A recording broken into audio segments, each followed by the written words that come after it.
Bitcoin is the safest, the most secure of the blockchain technologies. And I think that is a huge consideration for institutions: security, safety. Is this thing going to blow up on me? So Bitcoin is the most secure. Makes sense. It's the right place to start. The correlation of returns very low. And it also is the leader of the pack. If you look at 2017, as the crypto world took off, led by Bitcoin. Here again, in the last 6 months, led by Bitcoin. Ether was very slow this time to respond, but came on, obviously, once confidence increased, came on very strongly. I think institutions will diversify into other crypto assets, but they have to walk before they run. And I think they have to feel safe and secure in the knowledge that their assets are not, as I said, going to be in harm's way. Maybe the volatility is there, but that their Bitcoin will be there. It will not be confiscated in any way that they might fear. So I think that's why you're seeing the step first into Bitcoin, and then as a launching pad into others. And, it's also interesting. I think after 2017, we watched carefully the network dominance, and different people measure this differently. But just for the sake of argument, at the peak in 2017, Bitcoin accounted for roughly a third, maybe 30%, 33% of the network value of the crypto world. At its peak during the depths, during the coronavirus crisis, and and a little bit after that, it had gone up to, again, depending on the measure, high 70s, low 80s. That tells me, or reminds me, and Yassine and our team, that Bitcoin is the reserve currency of the crypto asset ecosystem. It is the flight to safety currency. And I do believe that's still the case.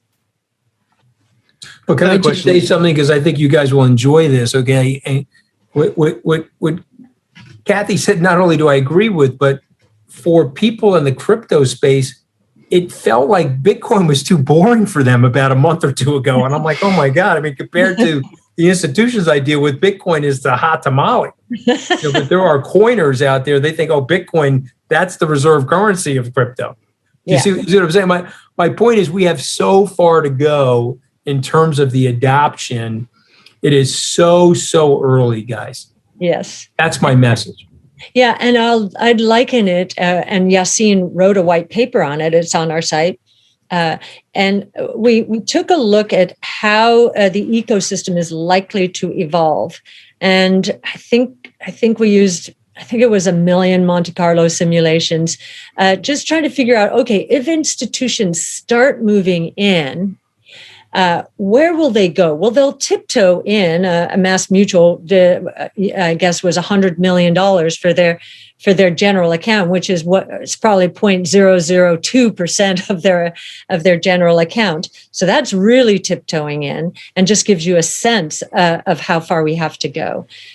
According to those simulations, in order to maximize the Sharpe ratio, an institution might move towards, in crypto assets, we did it on Bitcoin, 6% of a portfolio in Bitcoin, in order to minimize volatility and enjoy the increased return associated with crypto. That percent might be more like 2.5%. And it reminds me of the emerging markets in the 1980s. MSCI came along and said, hey, wait a minute, these countries, they're all emerging markets very early on, but they each have idiosyncratic risks. Why don't we put them all together in a portfolio? And returns will be higher, risk lower than in any one alone. I think the same thing's going to happen to the crypto asset ecosystem, starting with Bitcoin and Ether. How do you guys think about the macroeconomic environment? Michael Saylor, Anthony, he said something like the world changed in last March.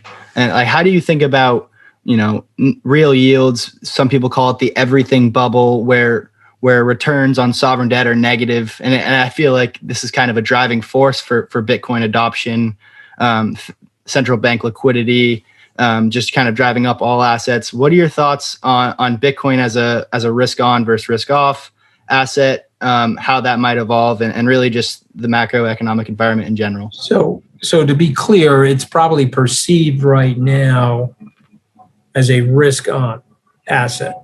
But I think longer term, and if you look at it, I think the way Cathie and I are looking at it, that we're embracing the volatility. Remember, volatility may not be a measurement of risk if you understand fundamentally what you own. So you can use the volatility and the manic depression of the markets to take advantage of the markets. And so when you look back at the macroeconomic backdrop and you study cycles of history, we know one axiomatic fact about fiat currency: politicians, policymakers, kings and queens print more of it because it's an easy short-term solution. The Roman emperor with the bread and circuses, it's a distraction and it's a solution that will calm down the problems of a society in the short term. And I think the brilliance of Satoshi Nakamoto, and it goes right back to John Maynard Keynes, because remember, coming out of the war, Keynes wanted at the Bretton Woods conference a uniform currency. He asked for it.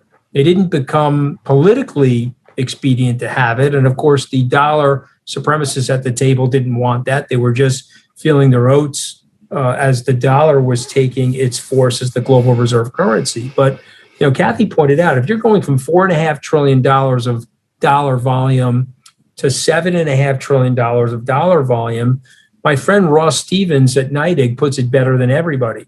You just got taxed, ladies and gentlemen. The government didn't impose it on you, but they secretly did it through the central bank, because go look at your bank account now. If you've got $10,000 in your bank account and they just printed 30+% more dollars, well, the purchasing power of your $10,000 has eroded. And remember, your time and your money are conjoined. And so what's happening is they're taking your time from you by doing that to you. It's a form of erosion. And so to me, what Nakamoto said, the brilliance, remember, the best ideas come in the simplest form.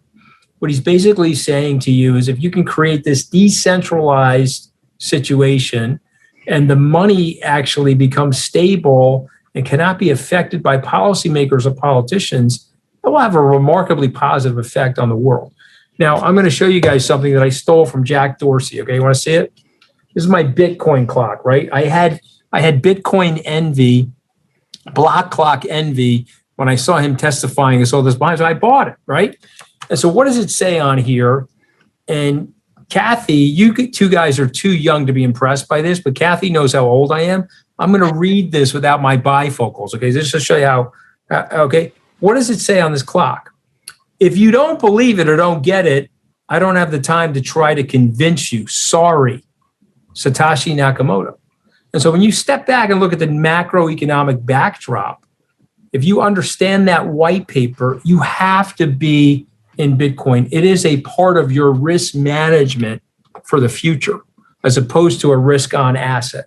I'm sorry to be so long-winded, but I was on a roll. I was on a roll there, Cathie, and I was trying to use all that dramatic flair. That's I love it. Case background there. You see the fire going and stuff. You're featuring the inflation tax risk, and I completely agree with that. It's an insurance policy. But there's another side to this. So Ray Dalio earlier this week said he'd prefer to own Bitcoin than bonds. Now, he's worried about a deflationary bust. And I think the truth actually is somewhere in between.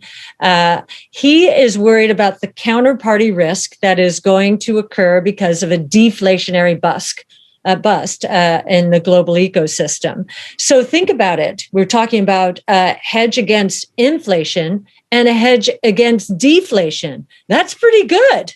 That is pretty darn good. I don't think I know of another asset, maybe gold, but no, I actually think this is the first rules-based monetary policy, global, stateless, and trustless.